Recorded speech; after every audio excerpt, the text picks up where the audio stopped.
High viewers, seriously first time Jagan చూసి జాలి పడుతూ ఉన్నా. సారీ జగన్ రెడ్డి గారు, నిజంగా మీ నెత్తి మీద ఉన్న దరిద్రాన్ని ఎవడు వదిలించలేడు. మన తెలుగులో అంటారు చూసారు, రే ఏం దరిద్రం అనేది అని కొంతమంది అంటే, ఒరే నీ అంత దరిద్రుడు ఇంకెవడు ఉండరా, ఇంత నికృష్ట దరిద్రం ఏంటరా అంటారు.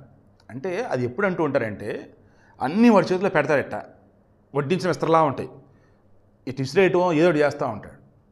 నేను ఏదైతే కోరుకుంటూ ఉన్నానో అది నా దగ్గరికి వచ్చే సమయానికి నేను వెళ్ళిపోయాను. వాళ్ళు వచ్చారు, అరే ఏది పలానాడు అడిగాడయ్యా తీసుకొచ్చాం ఏడంటే, ఇప్పుడు దాకా వెళ్ళిపోయాడంటే, వాడంత దరిద్రుడు కూడా ఉండరు. అడిగాడు ఇచ్చే సమయానికి వెళ్ళిపోయాడు. ఎగ్జాక్ట్గా జగన్ విషయంలో అదే జరిగింది. ఒక్క ఛాన్స్ అన్నారు. 2019 అధికారం ఇచ్చారు. అద్భుతమైనటువంటి అవకాశాలన్నీ కూడా పుష్కలంగా ఆయన కళ్ళ ముందు ఉంటే 3 రాజధాని చెప్పేసి అమరావతిని విధ్వంసం చేశాడు. 3 రాజధాని చెప్పేసి 3 ఇటుకలు పెట్టింది లేదు. చివరికి రిషికొండ బోడికొండ చేసి అది కట్టాడు. అసలు దానివల్ల ఉపయోగం కూడా తెలియదు. ఏవైతే చంద్రబాబు హయాంలో పథకాలు కంటిన్యూ కనుక చేస్తే, ఆనాడు వైఎస్ఆర్ చేసిన కూడా కొత్తగా ఏం లేదండి. చంద్రబాబు సమయంలో ఉన్న కంటిన్యూ చేశాడు అంతే. అదే మరలా జగన్ కనుక చేస్తుంటే మరలా మన జగనే వచ్చేవాడు. అలా చేయలే.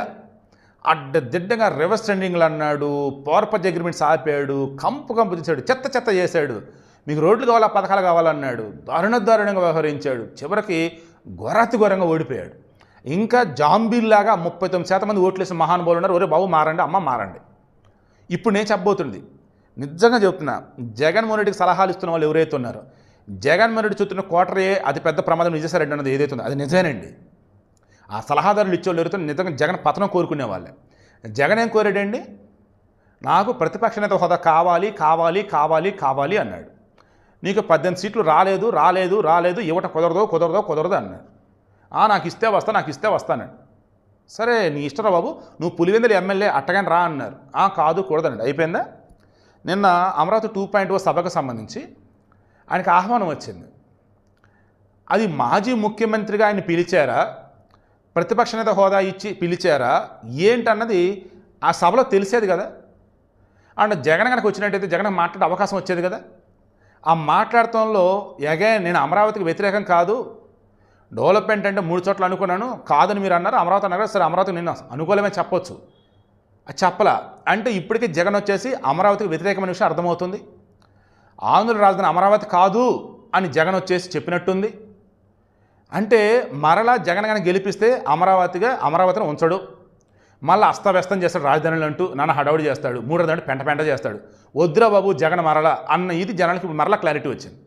ఈ జగన్కి సంబంధించి ఈ సభలో ఆయన కనుక పాల్గొన్నట్టయితే ఆయన పరిచయం చేసేటప్పుడు మాజీ ముఖ్యమంత్రి పరిచయం చేసేవాళ్ళ, ప్రతిపక్ష నేతను పరిచయం చేసేవాళ్ళ క్లారిటీ అసలు ఎంత గోల్డెన్ ఆపర్చునిటీ అంటే ఈరోజు జగన్మోహన్ రెడ్డికి చేతులారా వదిలేసుకుని బెంగళూరు వెళ్ళిపోయాడు.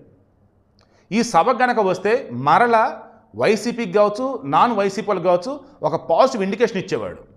నేను ఒకడు ఉన్నానన్న విషయం మోడీ గుర్తించాడు, చంద్రబాబు నాయుడు గుర్తించారు, ఇక మీరు కూడా గుర్తించాలని చెప్పి జనానికి క్లారిటీ ఇచ్చేవాడు.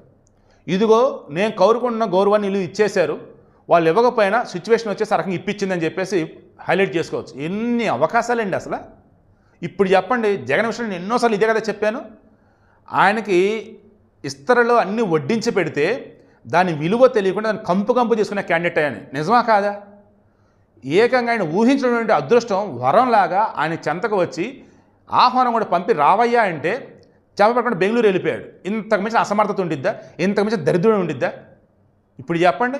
ఇంకా జగన్ ఓట్లేసే ఎవరురా బాబు అంటే జగన్లాగా దరిద్రం వంటబెట్టిన వాళ్ళు, జగన్లాగా వినాశం తప్ప విధ్వంసం తప్ప తెలియని వాళ్ళు, అందులో మాత్రం నో డౌట్. నిజం చెప్తాం కదా, వైసీపీ గోల్డెన్ ఆపర్చునిటీ జగన్ చేజెత్తారా వదిలేసుకుని వెళ్ళిపోయాడు. జగన్కి నిజమైనటువంటి గుర్తింపు రావాల్సిన సమయాన చేజెత్తారా కోరుకొని ఇదిగో ఇస్తున్నామనగానే వదిలేపో అని చెప్పేసి వెళ్ళిపోయాడు. బేసిక్ సెన్స్ తెలియదు. ఫస్ట్ క్లాస్ స్టూడెంట్ అని చెప్తాడు. అతనికి రాజకీయం అంటే ఏంటో తర్వాత పక్కన పెడితే ఈ గౌరవించే విషయంలో ఎలా ఉండేది ఏంటనేది తెలియదు. దానివల్లే చక్కగా గౌరవంగా వాళ్ళు పిలిచి గౌరవించబోతుంటే దానిని కాదనుకుని వెళ్ళిపోయాడు. ఎందుకంటే ఆ మనిషి గౌరవం అంటే తెలీదు, మర్యాద అంటే తెలియదు కాబట్టి.